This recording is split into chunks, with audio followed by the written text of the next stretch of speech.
And there's some brochures back there that you can take and look over too. And I guess they're going to be live streaming this. So I'm going to call everybody up and introduce you and say, what's your favorite color?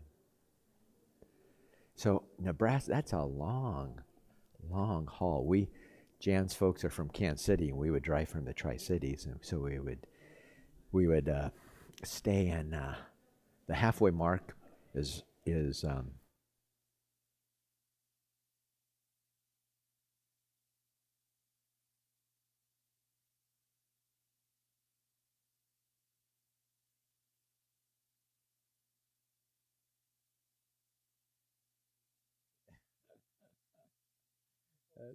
yeah, that's all right. We'll just wake you.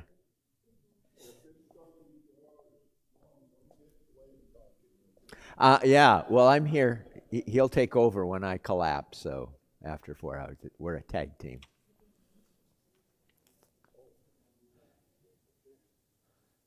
Okay, all right.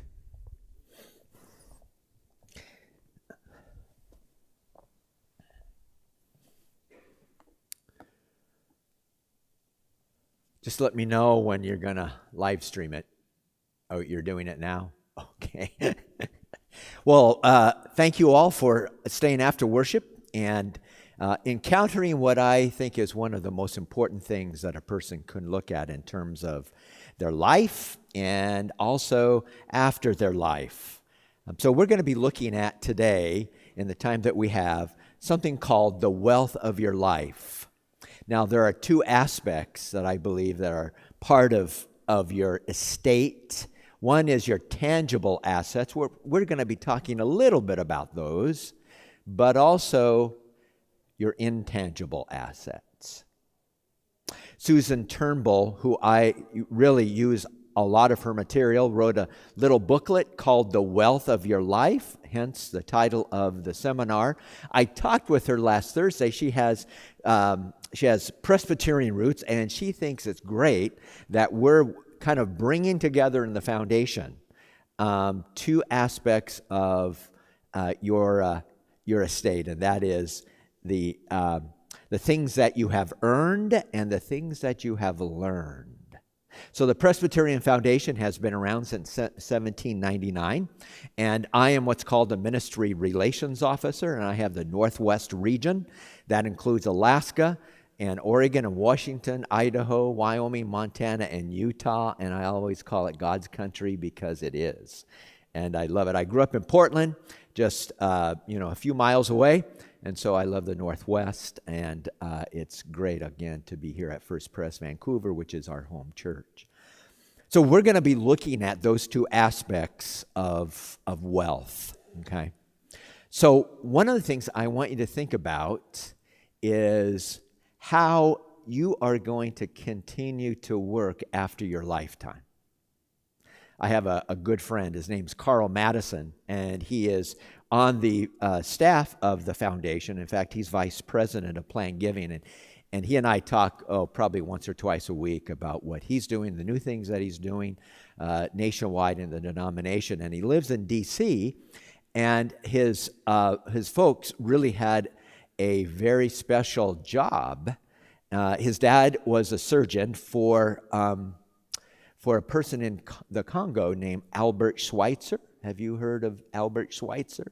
Well, his dad, Carl's dad, was his surgeon in the Congo, and his mom was Albert Schweitzer's administrative assistant. So his parents have really a lot of great stories to tell. But at the end of both of their lives, they left some of their estate to the local church that they have. And the big thing that the family was really talking about was, should they name the memorial gift after their mom and dad? Well, their mom and dad, they were very unassuming, and they weren't sure if they should name this fund after their mom and dad.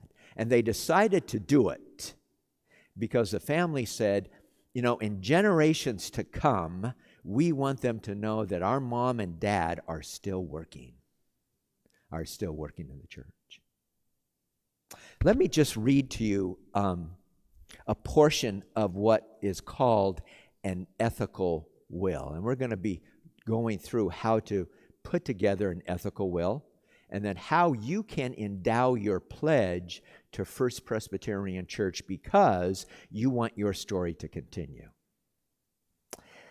This is an anonymous ethical will. It's only one page. Hopefully you have a copy of that. And it says, "For my sons," it's from a mother. And this is what she says. "Thank you for allowing me to hold you in my arms and in my spirit for a short, precious time. Thank you for teaching me to be a parent and a better person, allowing me to grow through your growth. Thank you for your innocence that kept me from becoming jaded, and gently urging me to look at the world differently through your eyes. You help me to see so much more. Thank you for your patience through my struggles to become the best I can be, the best parent, the best wife, the best friend, and the best person. Thank you for guiding me through the maze of inconsistency that was my constant nemesis and reminding me of what is really important. You may have taught me more than I have taught you. I pray that some of my words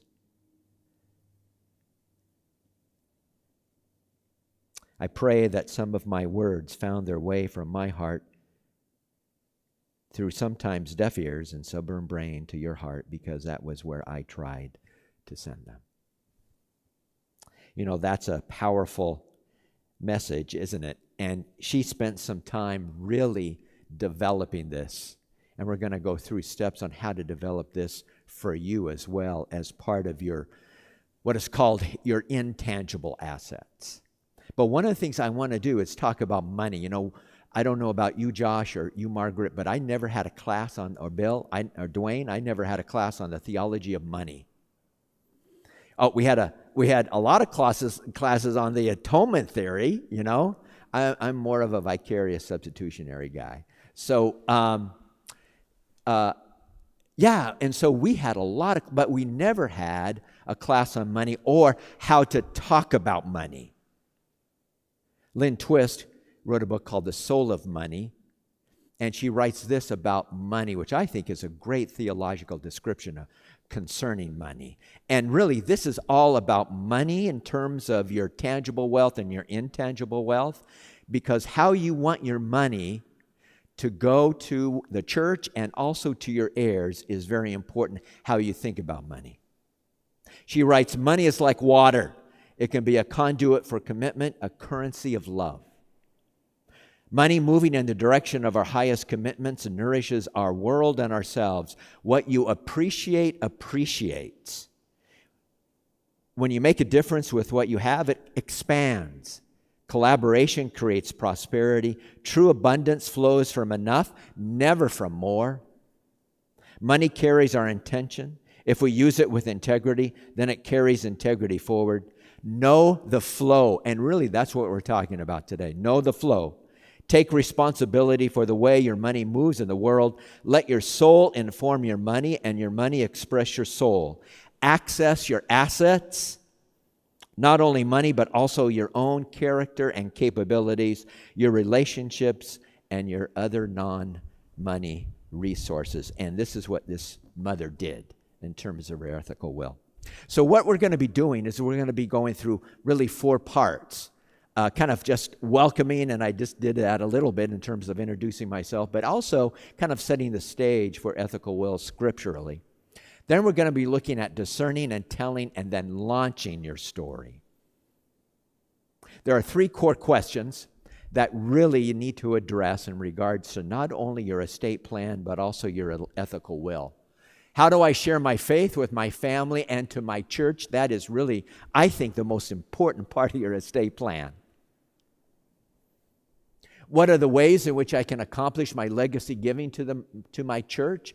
My life will end, but my story continues in the church I love. This one lady came up and said, Rob, I can't stay for your seminar, but I want you to know that I've left the church in my will. And Josh knows that as well, and she told Josh that. I would recommend that to anybody, to go and tell Josh or John, to say, hey, I have left the church in my will. I'm not going to tell you how much, but I'm going to tell you that I have, because the church is important and I want my life to continue, my ministry to continue after my lifetime. How can I keep my faith alive after I am gone to my heirs? One of the things that really we're going to be talking about is how to keep your core values alive and pass it on to the next generation. There are 3 words that really comprise an ethical will, and in the Jewish faith, the renaissance of ethical wills are beginning. It goes all the way back to David, praying for Solomon and giving the mantle of kingship over to Solomon. It's also Isaac giving his blessing to his kids, the 12 kids, especially Joseph. Some of the other blessings were a little bit harsh to the other children. But to Joseph, boy, it was a supreme giving of his life and of his work to his son Joseph. Generations and remembering really has an impact in the Old Testament and in the New, that you remember what God's work has been doing in the past and you want to take it to the next generation. And of course, the most important one is, as you express your estate plans, as you express your ethical will, to have it be joyful. And we're going to be talking about that too. So, this really represents your valuables, okay? We all have valuables, and they're going to be passed on to the next generation, whether you have a will or not. You can maybe designate where you want that money to go, but if you don't, the state will. And in my lawyer told me that, Rob, in Washington State, the probate laws have really, really been kind of smoothed in regards to giving away property. So if you have a lawyer, which I think we would really recommend that you do in terms of your estate plan, he or she will probably talk to you about probate laws, but really you still need to have a will or a trust.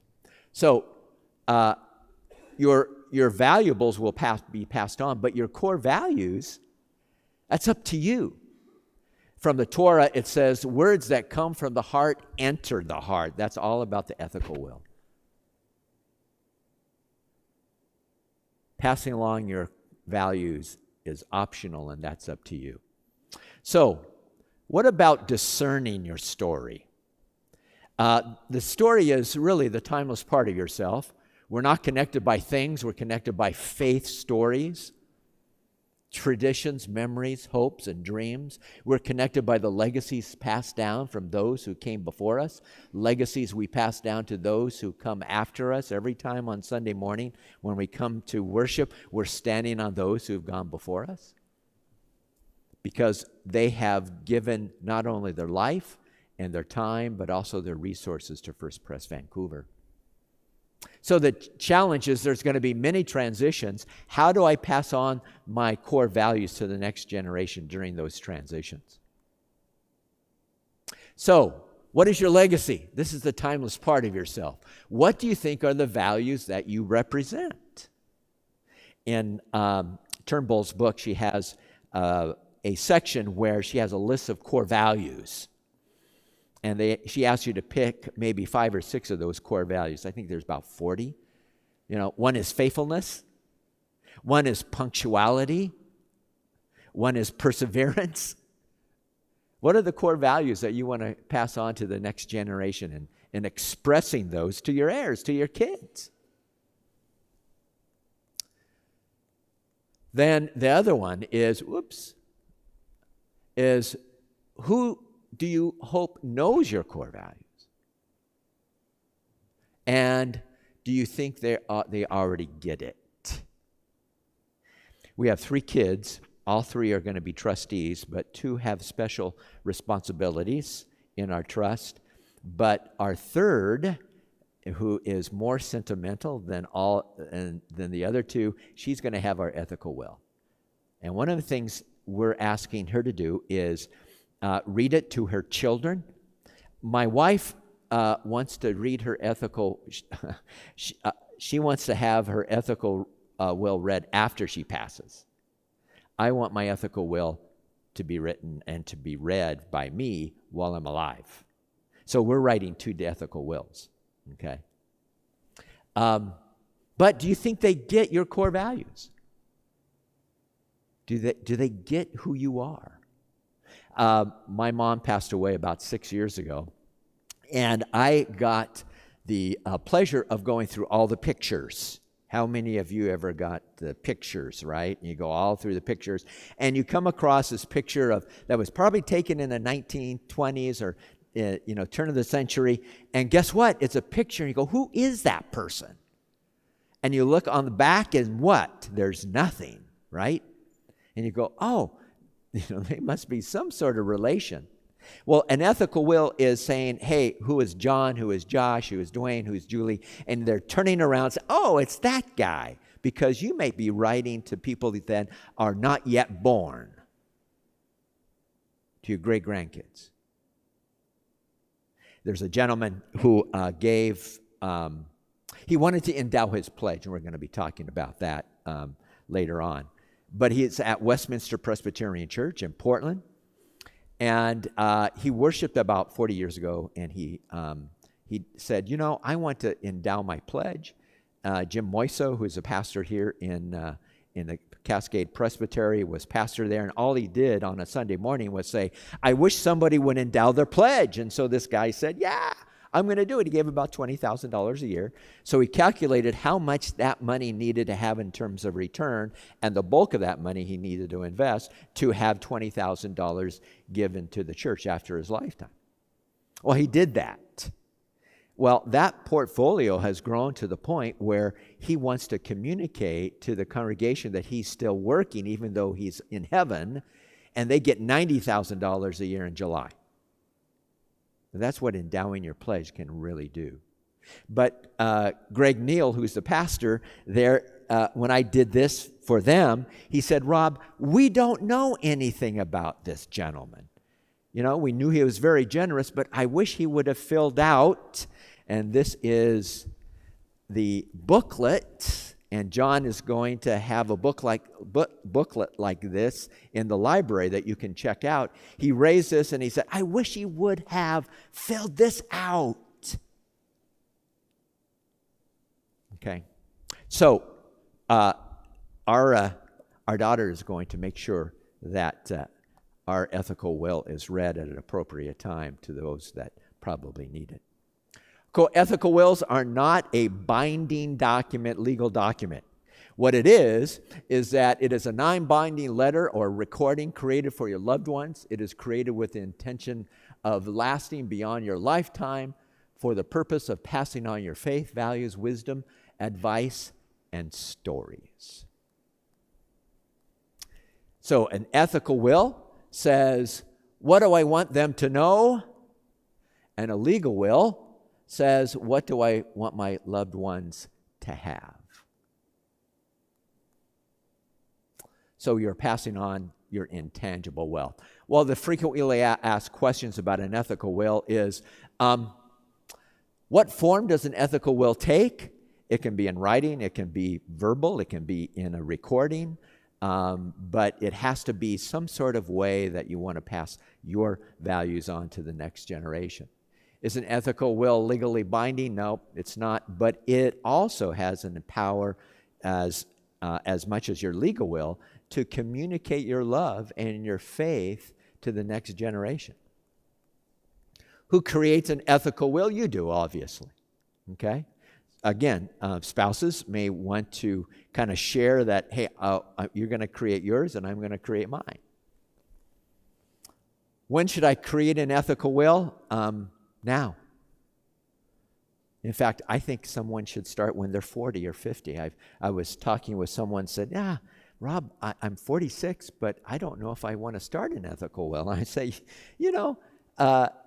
she goes, I have a lot to live. And I said, great, write down what you have lived now and write what you're going to live and do in the next 40 years when you're 86. write it and put it away, go back to it, and begin to think about what you want to convey to the next generation. How long should it be? Susan Turnbull says maybe no more than 8 to 10 pages. It shouldn't be a novel. Some of them are just 1 page. Some of them are 5 pages.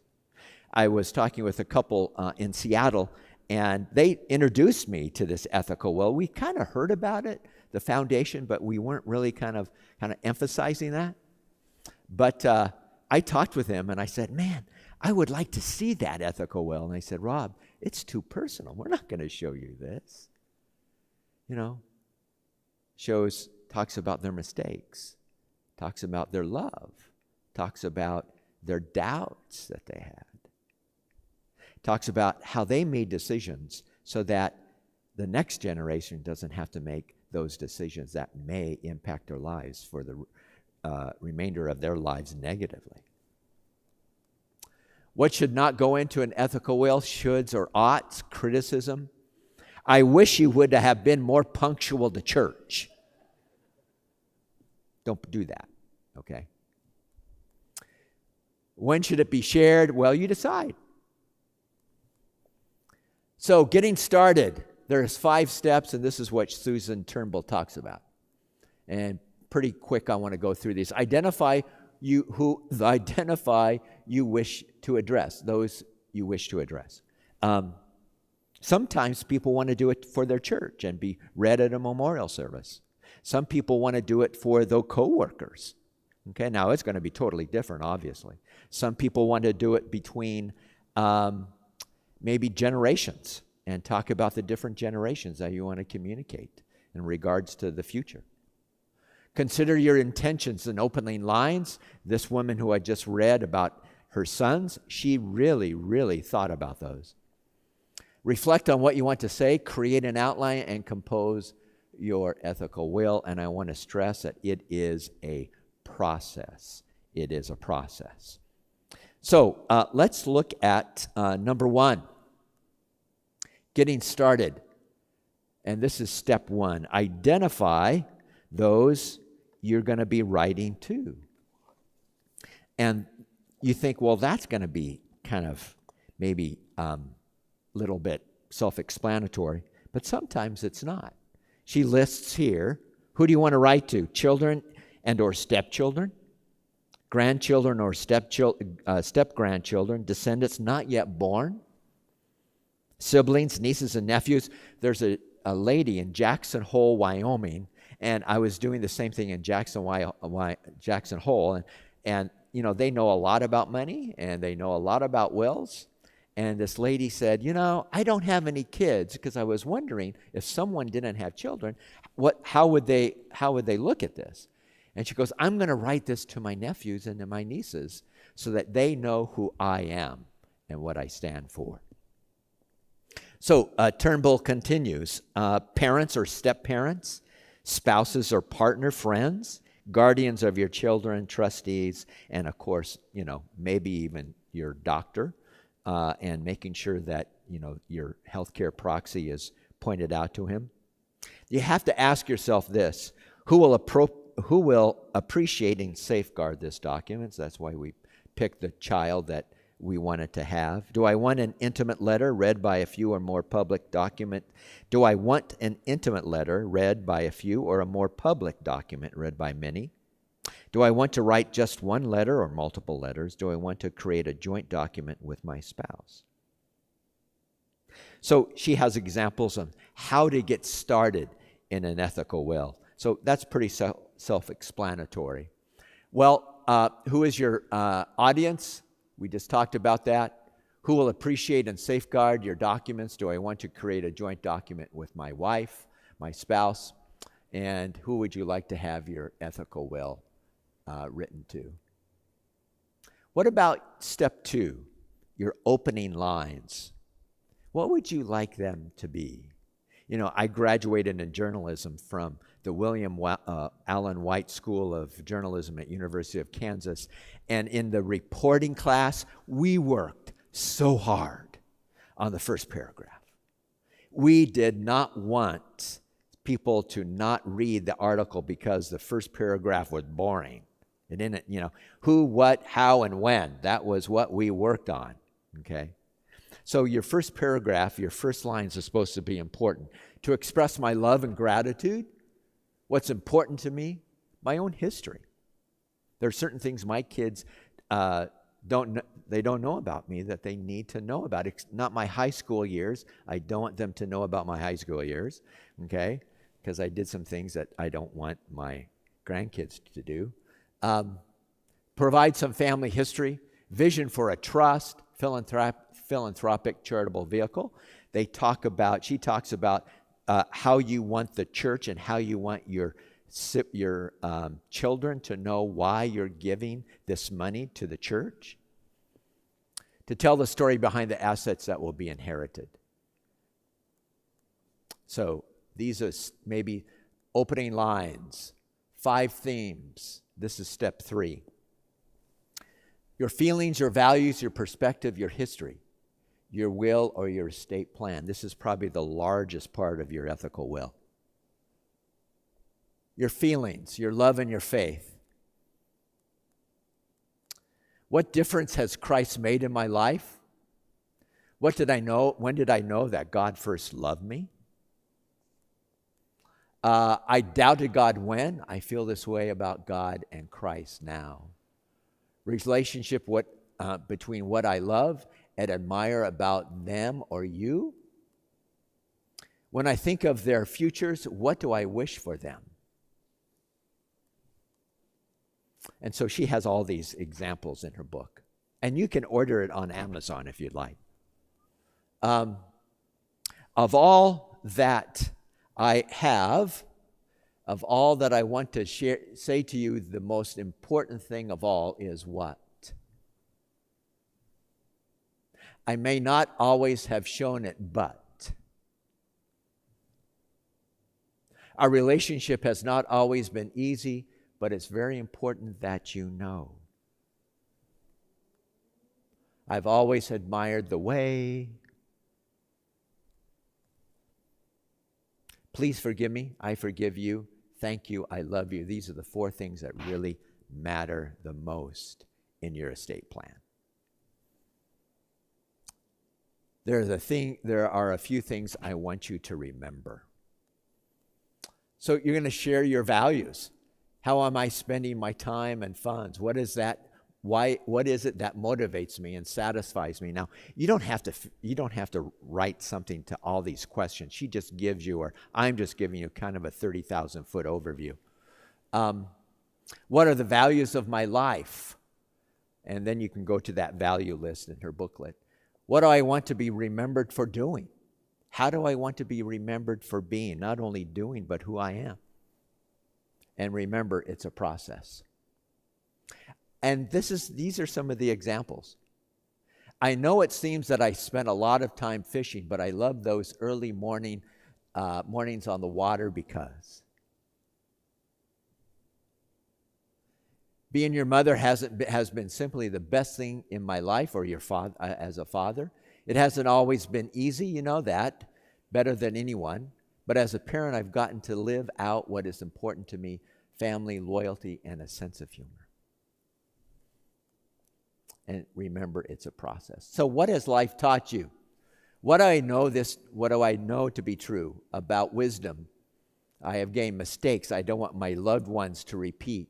Experiences that will personalize my viewpoint about truth, about friendship, about marriage, about raising kids. I've learned from my grandchildren. What have you learned from your grandchildren that you want to communicate to them? I have learned from my own work and career. What have you learned in terms of what you have done in your career, in your life in regards to your work? And remember, it's a process. I want to share with you some practical advice about managing money, because maybe I can save you from making the same mistakes that I made. I want to tell you about my mother, who was a model for me of endurance under great difficulties. For what it's worth, I wanted to share some general advice in a list that I have decided to call 6 Things I Learned the Hard Way. For me, that would be more than 6 things, I think. And so remember, it's a process. Your history, people, places, experiences, decisions made, all the differences to me. When did you decide to ask that for your spouse's hand in marriage? Did you ask her parents or his parents, or her parents usually, for her hand in marriage? I know I did. And I was scared out of my skin. And my father-in-law knew it, and he really made me pay for that, But it was fun. What themes run through life, and where did they come from? What historical information feels like my responsibility to preserve and pass on? How can the most important faces and insights be expressed in stories? So that's your history. Examples? Let me bring you into my uncle's shop where I spent so much time as a teenager. The smell was a combination of Dwayne workshop, Dwayne Seach's. How many of you ever been to Dwayne Seach's workshop? What does it smell like? Wood, sawdust, hard work, sweat. It's not easy always to figure out what I wanted you to do, what I want you to do. And I realize, and I really struggled with finding a direction while I was in my 20s. Then one day I saw, how did you make decisions? Legacy plans. What are the benefits I hope that my decisions and allocations bring? This is where you get down to your story in regards to kind of the details that you want to have in your legacy plan. When I'm leaving a charitable contribution to this, I did this up at Ingalls Creek, which is an enrichment center right outside of Leavenworth. But you can put in First Pres Church here in Vancouver. Why am I leaving a charitable contribution to First Pres or the church? Is there anything that worries me about the possible impact of the assets under my upon my heirs? Will they burn through their money in 3 or 4 years? That is something that you may want to write what's called a letter of intention, to say this is what I'd like to have you do with the money that you're going to inherit, and follow maybe my core values as well. Money is like water, which I just read. It is my hope that these funds will enable you to do what? And you can write that to the church as well. I want you to know something about the source of the money you are inheriting. Most people have IRAs or 403Bs or 401Ks, and you had to sacrifice some of your maybe discretionary money because you were putting money aside for the next generation or for your retirement. People, if they receive that money in some special way, or the church, they need to know that about you, that you saved for the next generation or for your church. In fact, some of the folks say that to give to the church, you have an IRA and you need to kind of divide it in a percentage. So what we've done is we give a third, or we've divided up a quarter to our kids, and then a quarter to the church. And that's an easy way to do your giving to your church after your lifetime. You don't have to even have it in your will. Thank you for agreeing to be a guardian of our children, and we hope that it never comes to that, but if so, our highest priority for them would be. So remember, it's a process. So, create an outline. That's pretty self-explanatory. But that's important in terms of an outline. So this is where I want this ethical will to go. What do I want? What do I want to write about first, and what would wait till later? Close my ethical will with these words. Remember, it's a process. And then compose it. New thoughts. Let it sit for a few days or weeks or months or maybe sometimes even years. Once finished, sign it and date it. Share it when the time is right. And Bertrand Russell said, one must care about a world one will not see. So when do you share it? I've got 6 things that I'm going to go through, but I'm just going to share those with you. One is you can write a letter, like this lady did to her sons. 2, you can have kind of a retreat and say, hey, we're going to get a house and everyone's going to come, or my grandkids, and we've got some special things we want to do. And one of those special things is to read your will, or read your ethical will. Share it with a friend. Share it with your pastor. So find ways that you can share that with people that are very important to you. There are other ways besides just using Turnbull's book. There's 2 organizations that will help you write your ethical will. One is, it's called Storyworth. How many of you have ever heard of Storyworth? Okay, you can subscribe to this. It's a great way if you wanted to have your kids give you something for Christmas. Do Storyworth. And I'm not sure exactly how much it costs, but for a whole year, once a week, you will receive a question. And you're going to answer that question. The one question was, what did your room look like when you were growing up? That's a pretty, kind of hopefully easy question, but there are deeper questions as well. Then you write that, send that in, and they put together a book for your kids, and you can order 7 or 8 books or whatever, and that's probably the most expensive part.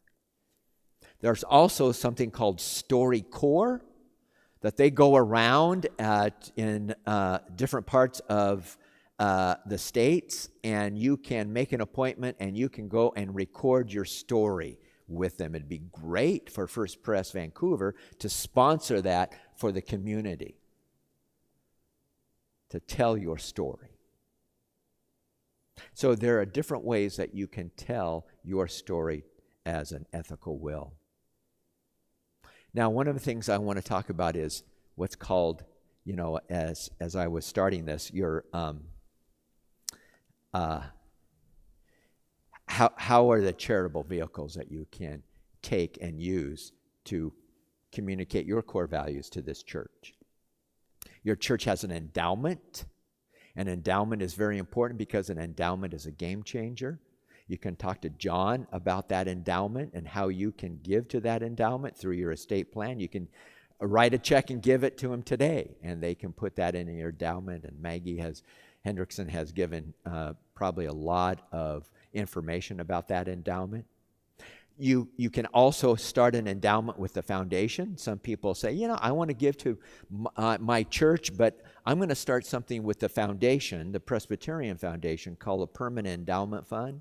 It takes about $25,000 to begin a permanent endowment fund. That's what we've been doing since 1799. You can name your endowment fund after your family or after a loved one, and you can add to that endowment, and once you pass, that money will go to the church about 4% a year, and that will be given to the church in perpetuity. This gentleman from First Presbyterian, or from Westminster Press, did that. He didn't do it exactly the way that I'm going to share with you, but a lot of us have IRAs that have a lot of money in them, okay? And you're going to get maybe those resources, and they're going to kick you up to a higher tax bracket. Some people, I've been working with 12 or 15 donors, and what they're going to do is they're going to start a permanent endowment fund with the foundation. You can do it also with other foundations. And they're going to start it with $25,000, and through their RMD, their required minimum distribution, they're going to put more money into that permanent endowment fund to match their pledge. So I have some information I think you have with you endowing your pledge. So you can do that. And you can say, hey, I want to give $5,000 a year. And that means usually it's 20 times what you give a year. That you have to calculate what you need in terms of investment so the church gets that $5,000. So it's about $100,000 with about a a 4% payout. Okay. So you have to look at that and say, okay, what is it that I want to do in regards to endowing my pledge? And a lot of folks are interested in that, so that their legacy giving will continue. And the easiest way that you can do is a bequest. Put something in your 403B, a percentage to the church, or write it into your will. And we have language that you can use. In fact, we have something called Writing Your Legacy Plan in a brochure, and it gives you some of the language that you can use.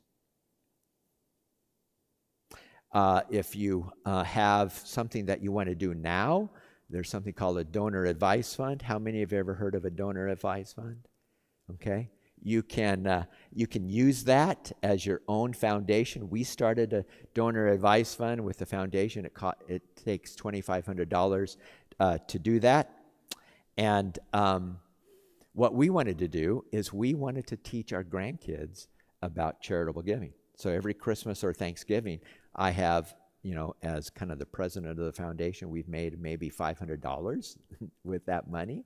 And so around the Thanksgiving or Christmas table, I say, hey, what would you like to have this $500 go? And, I have a list of, hey, go to Friends of the Carpenter, or go to, Habitat for Humanity, and they all vote. And so we go down, haven't done it with the Friends of the Carpenter, but I should, to Habitat for Humanity, and I take my grandkids down and say, hey, this is what your money's doing. Great way of teaching charitable giving. And if you start a donor advice fund, my sister has started a donor advice fund, and I'm going to be kind of the executor of that, and she wants it to go to particular things in regards to her passion. Okay, when she dies, when she passes. And so I'm going to be doing that. And you can do that with your donor advice fund. It's like your own private foundation. And someone can do that after your lifetime. You can do it even now. There's different ways, and your story needs to be told in different ways because you're unique. And there's a lot of brochures, and the foundation is here to help you. But begin to look at your tangible assets and your intangible assets. That's so important. As people of faith, we know that God has given us tangible assets, the church, and intangible assets that we're looking at in terms of the call of the Holy Spirit in our lives towards Christ. Everything that matters really is not that visible, if you think about that. It's not visible. Love, care, it's something that we can't see, so to speak, except when we're giving it out to other people. And that's the way legacy is. So, do you have any questions? Anything that you would like to ask? I don't know if there's any questions virtually from folks on the chat. Send an email to the office, those who are on virtually. Well, thank you. Yeah. Yes. Okay. Yeah. The foundation can act as a trustee. Yeah. Well, we can talk about that, but there is a charge, there's a fee for a trustee to do that. Usually kids, actually a trustee or executor can take remuneration, but usually family members say, no, I'm not going to do that. But there's a fee for that. Yes? How about if we were the trustee for an estate and we're struggling to meet, like say, hey, I want to hire. Yeah, we can talk about that. Yeah. Remember, there are folks in the foundation that are here to help you. Okay? And I know about this much, and people in the home office know this much, okay? So I can hook you up with somebody that can answer your questions, and it's all free. Okay, that's a ministry of the church. Actually, just to let you know, we don't use any per capita. So you give your per capita to a particular ministry in the church, but we live off our investments. And when our investments are good, hey, we can do more. When they're not so good, we have to tighten our belts just like you guys. So yeah, I'm here. I'm your ministry relations officer. If you need anything, I can refer you back to someone that will help you get that, answer those questions. Any other questions? Does everybody understand endowing your pledge? Because I know the investment folks and endowment folks really want everybody to think about that and pray about that. That's a great way of leaving your legacy. And they can help you do it inside the church as well as the foundation can help you do it outside the church too. There's gentlemen who say, a gentleman who said, I want to endow my pledge. I'm going to give some money from my estate to the church, but I want to start something with you guys because sometimes sessions change, right? Pastors change. And I'm going to give some money to you guys because you have to give where I want it to give by law. And so we hold together that the donor's wishes very, very specifically, and we want the donor's wishes to be adhered to. Any other questions? John, do you have anything? Josh, you want to have anything to say about the endowment here?